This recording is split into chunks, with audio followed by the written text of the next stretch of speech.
Alright, so today I'm going to be talking about the different creation myths of Hinduism. And technically, there's a lot of different creation myths due to this being a plural religion, but I'm going to start with Vedic Hinduism, which is the precursor and basis of Hinduism. And that started in 1500 BC to about 500 BC. And this one states that society is like an organism, and it's created by the coming together of four different kinds of human. Those being knowledge keepers, which are the head, the land controllers, which are the arms, market controllers, which are the torso, and service providers, which are the feet. And society is going to be divided along these lines, and the union and separation of these different kinds of people is super important. Next, we have Puranic, which lasted from about 200 BCE to 500 CE, and states that Brahma is the creator, and that the birth of human culture is through a ritual of culture, which has four different phases. Now we have childhood, which is Krita, youth, which is Treta, maturity, which is Dvapara, and old age, which is Kali. And obviously, because it's Hinduism, you're going to have a rebirth of sorts. And it states that death is like a literal flood. And the first human, Manu, in the Vedas, which are sacred texts, are saved by Vishnu, who is the second god who preserves and protects the universe. And the flood is going to be a recurring event. And it also states that Brahma asexually reproduces sons or sages. One of his sons, Rishi, marries women who give birth to different animals. Timi gives birth to fish, Kaju snakes, and Vinata birds.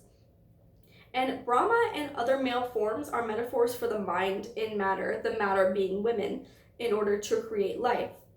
And the union of men and women is very important in recurring.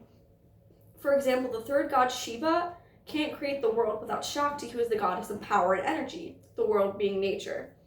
Now, there's a lot of confusion over whether mind or matter came first. However, the Tantras, which are sacred texts, state that matter came first as the goddess, and from her mind came three different male forms, those being Brahma, who is the priest, and he sought to control the goddess, so he was beheaded and therefore not worshipped. Then we have Vishnu, who is the king, and he's a caretaker and beloved of the goddess. And then we have Shiva, who's the ascetic, who is a very severely self-disciplined person who abstains from many different things.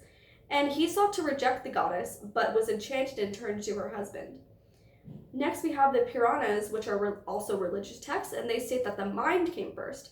And this happened when Vishnu awoke, and he had Brahma and a lotus in his navel. And Brahma, being alone and afraid and unaware of his origin, created creatures with his mind. However, he's also not worshipped in this version because he assumed himself to be the creator. Now, next we have the Vishnu worshippers, and they came about 300 BC, and they said that the world becomes when Vishnu awakens and ceases when he's asleep.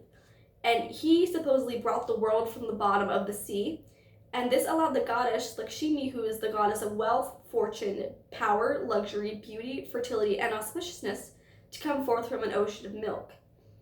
And finally, we have the Shiva worshippers that also came about 300 BC. And they state that there's a pillar of fire, which is the embodiment of consciousness with no beginning or end. And Brahma turned into a swan, but he couldn't find the tip of the fire.